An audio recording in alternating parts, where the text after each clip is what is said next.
What's up, everybody? It, of course, is February Black History Month. And first, let me encourage everyone out there, regardless of your race, to read some Black history year round. It's not just for February, but this does give us an opportunity to highlight the contributions of people of African descent throughout world history.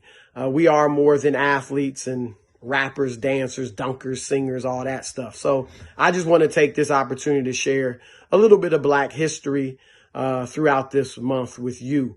I want to go to Acts chapter 8, verse 26 through 38 in the Bible. And I'm not preaching Christianity or Judaism or any religion or anything like that.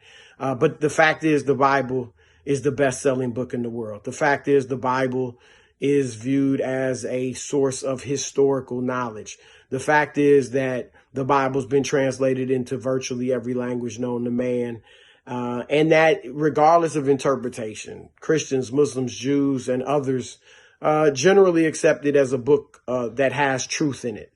In fact, so much so that you put your hand on it when you don't want to perjure yourself. So we know you're telling the truth. In court, we have the president take the oath with his hand on the Bible. So it's regarded as a book of truth. So I think it's a good place to share a little bit of Black history out of. If you go to Acts 8, you'll see that the Apostle Philip is taken to the Gaza, which now kind of the Gaza Strip in the Middle East.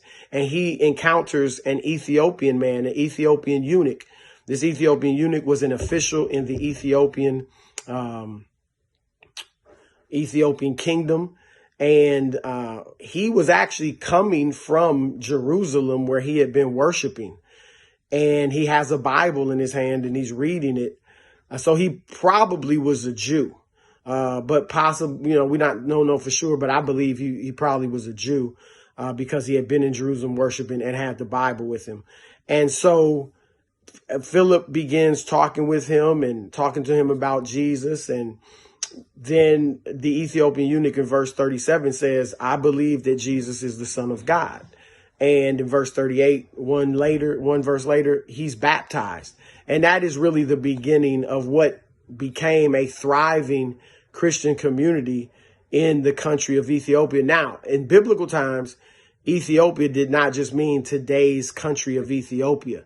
Ethiopian comes from the Greek words that mean burnt-faced people. So it really meant all of sub-Saharan Africa, particularly on that East Coast. But this African man was baptized, did believe in Jesus Christ. Now, mind you, this is 1,400 years, 1,400 years before the Atlantic slave trade began. This is roughly 1,600 years before the first people of African descent or African enslaved people were brought to what is now America. And so Christianity was thriving in parts of Africa long before people of, Black people encountered Christianity here in America. In fact, Ethiopia, it's a topic of debate among scholars as to whether or not Ethiopia or Armenia is indeed the first Christian nation of the world. Ethiopia became officially a Christian nation in the early 4th century under King Ezana. Armenia became a Christian nation around the same time. There's a lot of evidence, though, to support the fact that Ethiopia was officially a Christian nation before Armenia, and both of them before Rome. So Ethiopia is either the first or the second oldest Christian nation in the world. There are more than 1,500 churches in Ethiopia built into rock. I mean, literally carved out of rock in the mountains. They call them the rock-hewn churches. That's a heck of an architectural achievement right there. But some of the most beautiful ones are in Lalibela. And one called the Church of St. George is so beautiful that archaeologists and anthropologists actually believe it should be considered the 8th wonder of the world. Right there in Ethiopia, right there in Africa. So just to summarize, Ethiopian man in the Ethiopian official in the kingdom of Ethiopia baptized, believed in Jesus Christ.